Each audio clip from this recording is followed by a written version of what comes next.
gudoomiyaha xusbiga mucaaradka ee wadani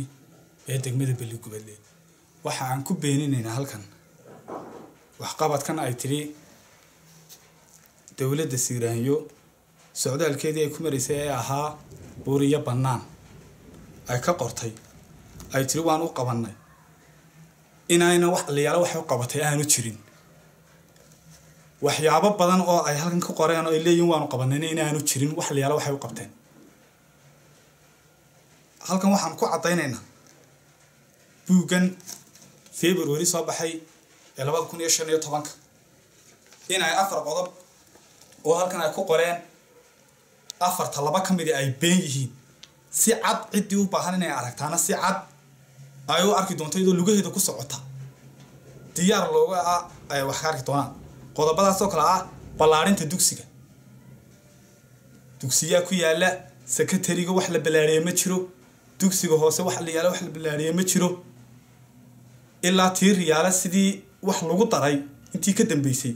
hal maqsin oo lagu daray haba yaraatee ma jirto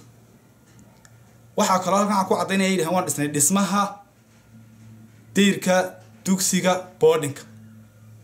wax degmada Beligubadle wax boarding la ilaayo ka jira ma jiro boardingka iskuulka agoomaha halka waxa dhisay tiir yaala 2003 baa la dhisay wax la yaala wax imaka la dhisay oo ay leedahay waan dhisnay haba yaraatee ma jirto marka xukuumaddan waxaan leeyahay oo nu soo jeedinaya waxayna qaban inay horto wax ayaan darra ah waxayna qaban inay wax qabad ka dhigato oo ay tiraahdo buuga wax baan u qaban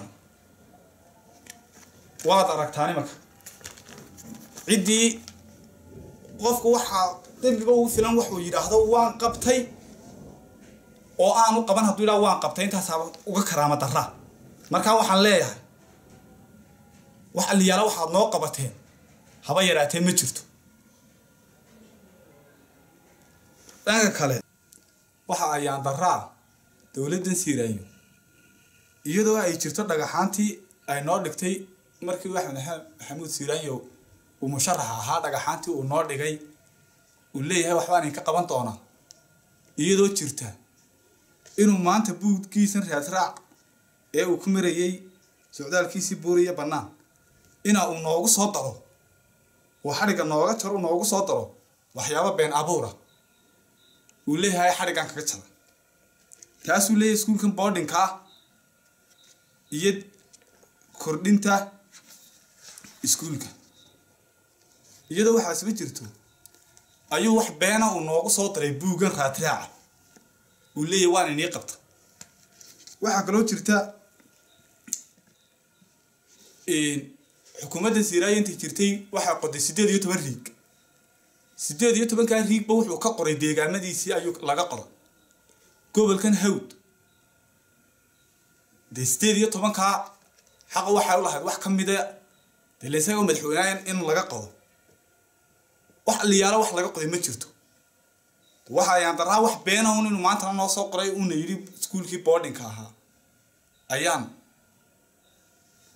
xariga ka jaray marka waxaan leenahay sidan madaxweyne ku ahaan maysid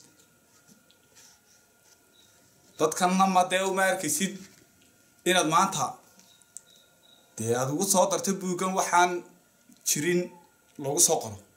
ama adiga ha ahaata ama mas'uuliyiintaada kale ha ahaadaan marka intaas ka baxay falalkan uu sameynayo maayirka degmada Beligubadle waxaanu leenahay bilicda magaalada ma diidanin waan ogolnahay in si wanaagsan loo sameeyo laakiin in dadka yartaa lagu taxadiyo ma ogolin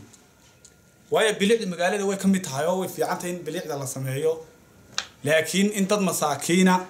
lagu taxadiyo oo si aan loogu talagelin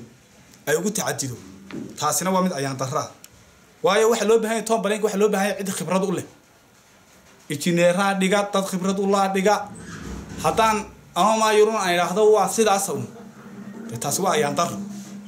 ragil 60 soo deganaa hadii ma ku lagu raa wadun baad ku gashay maxay ku gashay baa taana waxaan leeyahay sidan dadka ka daayaan wax